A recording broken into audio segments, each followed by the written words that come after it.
There was a plan approved. The owners of the property, the heirs to the Howard Hughes fortune, well, the plan that had already received some approvals, including from the Coastal Commission, was essentially like Century City. It was very different from what ultimately got built.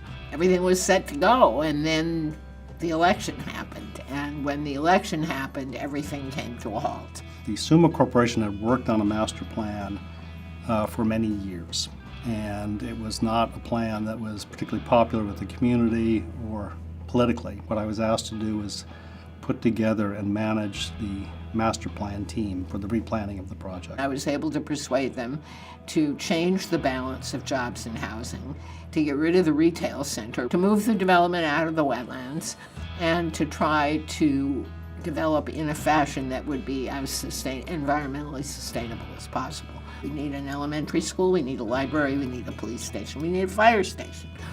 You don't have to build them all, but you have to make sure the land is there. Air quality, water quality, affordable housing, and importantly, traffic. The things we take for granted now, having a neighborhood store at the bottom of an apartment building, these were illegal in Los Angeles. The zoning didn't permit it. It was one of the most fulfilling and rewarding projects that I've ever worked on because of what we were able to create. You know, we had three distinct ownerships. We had Maguire Thomas Partners back from 1989 through 1997. And then we had Playa Capital from 1997 to 2012. And we had Brookfield from 2012 to this day.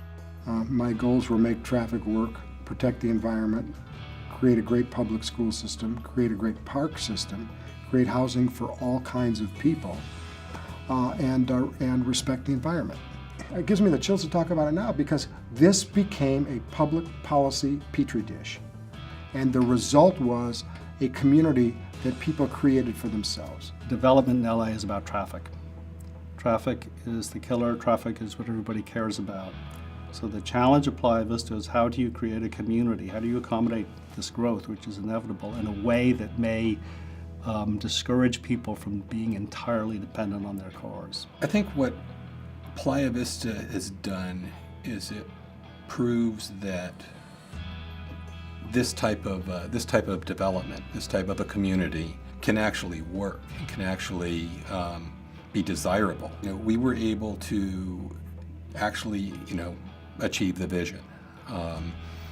We made a lot of promises to the community when we went through the process, and we stuck to those promises. I mean, I think our open space is probably the best in the city that we have out here. All of our parks are done extremely well maintained. I think the office, the creative office tenant that has located here, provides a lot of opportunities for people who live here to work here. And we've been good neighbors. We tend to support the community all over. I certainly feel that it's something I was proud to be a part of, and that it'll be a living part of Los Angeles for a long time. Has Playa Vista achieved its goals? Yes, and then some. And we pulled up to Concert Park, grabbed a cup of coffee, sat there and watched the people, and I could not have been more proud. Our expectation, my expectation of Playa was very simple. I wanted a place where people would say, I love living here. And I wanted a place where people who drove by would say, you know what, traffic's better now than it was before there was anything here. And I wanted a place where the neighbors would say, my life is better because of Playa Vista. And all those things came to reality, and they met my expectations. I was walking down a street in Westwood one day, and there were two guys behind me talking to each other, and one of them says to the other one, did I tell you I've moved my office again? And the first guy says, no, where'd you move it this time? And he said, this time I've got it in Playa Vista. I don't have to go anywhere. And I thought for a minute, can I turn around and throw my arms around this guy? And I decided that was probably not wise. So I just went off happy.